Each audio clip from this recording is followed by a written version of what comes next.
Wala nang intro pa mga ka-vlogs. Eto, pakinggan natin ang latest na panayam ng National Commission of Senior Citizens OIC Chairman na si Dr. Mary Jean Loreche. Ito, pinaka-latest ito na panayam tungkol po sa Expanded Centenarian Act na 10,000 pesos cash benefit.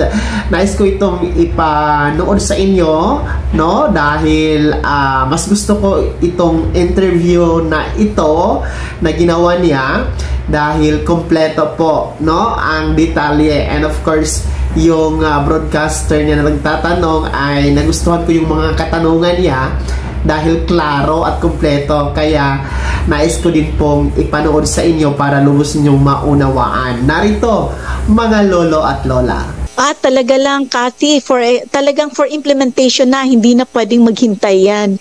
Kasi ang budget para dito sa ating mga applicant claimants, no? Para doon sa mga magko-qualify dito sa ating expanded centenarian cash gift na mga 80, 85, 90 at 95 na nag-birthday at magbe-birthday nitong January 1, 2025 hanggang December 31, 2025 ay tatanggap na nitong cash gift provided na sila ay mag-apply para dito. So ngayong taon po, January 1 hanggang ano po ulit, Commissioner, para maisulat ko po dahil marami pong nagtatanong, maraming interesado. January 1, 2025 hanggang December 31, 2025. Pero ganito yan, Kathy. Ang batas, naging effective March 17, 2024.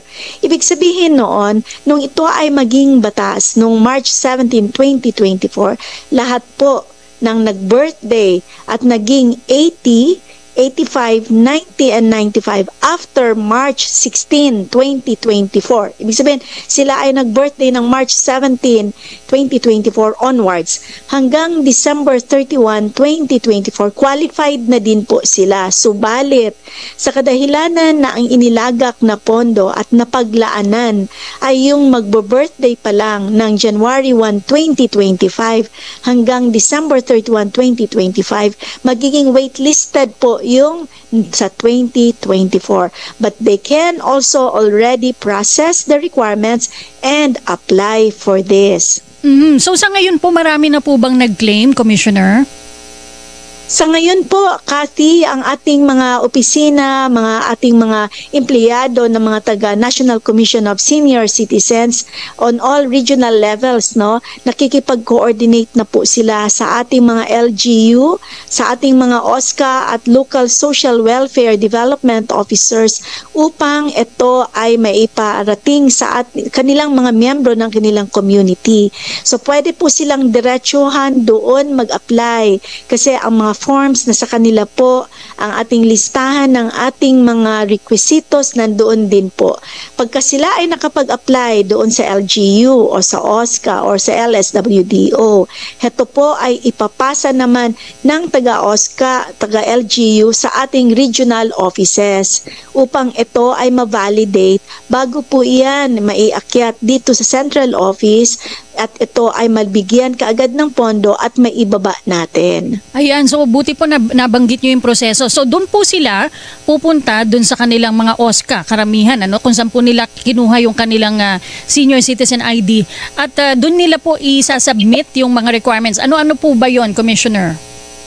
Tama yun, Kathy. Sa kanila po talaga yan, hindi po sa opisina ng NCSC kasi may close coordination tayo with the LGU. Ano-ano nga ba ang basic requirement? Una, and this is a basic requirement for all, no? PSA, yung ating birth certificate, na certificate of live birth. Kung wala po ito, this is a primary ID na kahit na siya lang ang inyong dala, pwede na po yun. O kaya naman yung ating PhilSys, no? Alam naman natin meron tayong ID sa pangkalahatan na ginawa ng ating government, yung PhilSys ID. Yung national so, ID po, Commissioner. Yung, yes, that's a national ID. So it's a standalone. Ibig sabihin, wala nang kailangang idagdag pa na ID. Pero kung sakaling wala kayo nito, pwede ang dalawa sa alinman sa ating tinatawag na secondary IDs. Ano-ano ito? Pwede ang passport, Pwede ang OSCA ID at saka ang passport. So, dalawa kasi O kaya naman kung meron ikang tinatawag na driver's license, o kaya naman PRC ID dun sa mga professional natin, o kaya naman meron ikang ID sa SSS, o kaya sa GSIS. Ito po ay mga iilan lang kasi sa ating website nakapaskil po doon ano-ano yung mga tatanggapin natin na ID na nire-recognize natin. So dalawa dapat noon kasi secondary ID lang naman siya. Okay, Commissioner, ito marami po walang mga birth certificate, lalo na po yung ating mga lolo't lola kasi dati po hindi po maayos yung record keeping. Halimbawa, meron po silang senior citizen ID. Pwede po bang barangay ID? Pwede naman siguro pero sa ating listahan nakasulat ang OSCA ID can be paired with another ID, government ID. So baka pwede na po yun. Kasama yung kanilang OSCA ID, hingi sila ng ID sa barangay. May mga barangay po na nagbibigay ng ID, di po ba, Commissioner? So kasi yung ating mga ibang lolo't lola talagang hirap po sila sa mga ID na yan. Totoo yan, Kathy. May kausap ako kanina. Na dahil nga wala naman dating magandang registration nung mga nasa unang panahon, yun nga meron sila nakalagay lang sa baol nila. So, kailangan pa nilang i-retrieve yun. Baptismal certificate, by the way, is a recognized ID, pero kailangan sabayan siya ng isa pa. So, doon po sa ating website, nakapaskil, nakasulat lahat ng pwedeng mga ID na tatanggapin natin. For example, for the National Commission for Indigenous Filipinos or Peoples, no? Tingnan natin yung ating mga indigenous members of society. Wala naman din yan silang mga PSA or live birth certificate. But the NCA can issue a certification to their birth date and age, no? At tatanggapin natin yan kasama nung kanila, of course, yung kanilang OSCA ID kung meron sila. And karamihan naman, Kathy, meron yung OSCA ID for hindi pa natin yan tinatalakay ngayon kasi naghihintay tayo na makipag-meeting tayo sa mga officers ng BARM.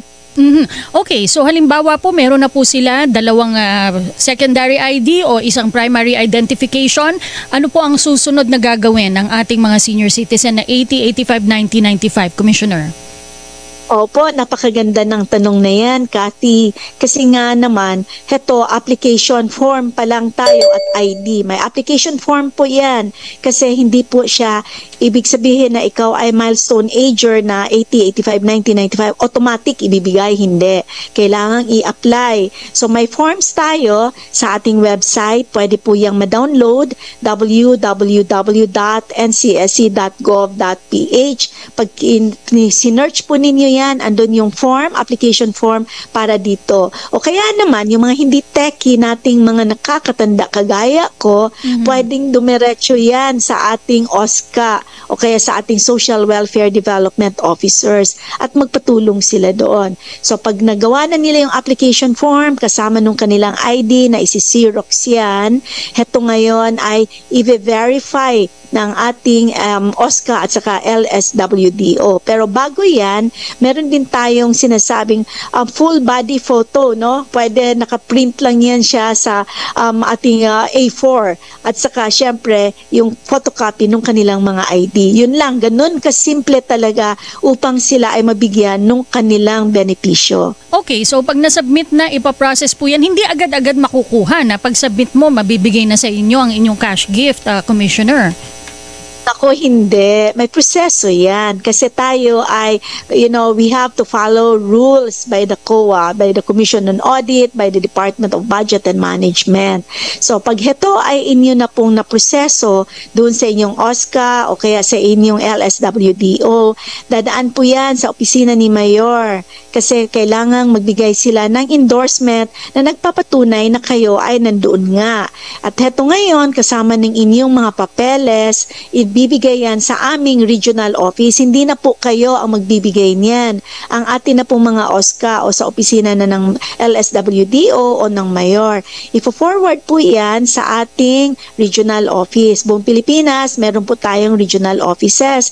Andun din po yan sa website natin. So kunyari, dyan sa Region 7, ang alam ko po, ang kanilang opisina ay nandyan sa IBP building sa Capitolio. Sa Cagayan de Oro, meron din po tayong opisina sa may Nazareth. Meron po tayo dito sa NCR na opisina din. So doon po yan, ifo-forward nila. Pagdating po doon, pag na-validate ng ating mga regional officers, ito po ay siguradong okay na, gagawa po sila ngayon ng payroll. Hihingi po sila ng pera sa central office dahil hindi pa naman tayo regionalized. So pagdating po yan dito sa aming opisina, amin niyang i-check ulit na hindi ba doble ang applicant or claimant. Kasi baka sa Region 6 nag-claim siya, pumunta siya ng Region 10, nag-claim din siya doon. So kailangan natin na i-validate din, i-cross-reference. If everything is in order, ang pera po ay i-download natin sa ating mga regional offices via their land bank current accounts na local, and then heto ay magsischedule ng payout. Ibig pong sabihin, ipapaalam sa inyo kung kailan kayo pupunta, kung saan na munisipyo ba tayo o sentro tayo pupunta para sa araw ng pagbibigay ng ating benepisyo. Ayan mga Filipino senior citizens, napakinggan ninyo ang kabuuan ng pinakabago o pinakalitest na update tungkol sa Expanded Centenarian Act na 10,000 pesos cash benefit. Mula po yan mismo kay Dr. Mary Jane Loreche, ang OIC chairman ng NCSC. Kaya naman, ano po yung komento at reaction sa inyong napanood at napakinggan na kaniyang panayam?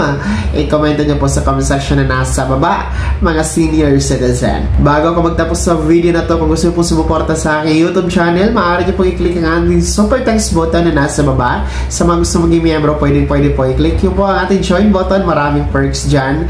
Mga ka-vlogs, be my member now. Sana naging gabay ang video na to kahit paano na pag-uusapan natin ang mga mahahalagang bagay-bagay na may kinalaman sa ayuda, programa at benepisyo para sa mga lolo at lola. Kung hindi ka pa nakasubscribe dito sa aking YouTube channel, maaari nyo na i-click ang ating subscribe button na nasa baba. Huwag nyo kalimutan na pindutin ang notification bell. Ilagay niyo po sa all para naman updated kayo sa lahat ng mga videos na aking i-upload.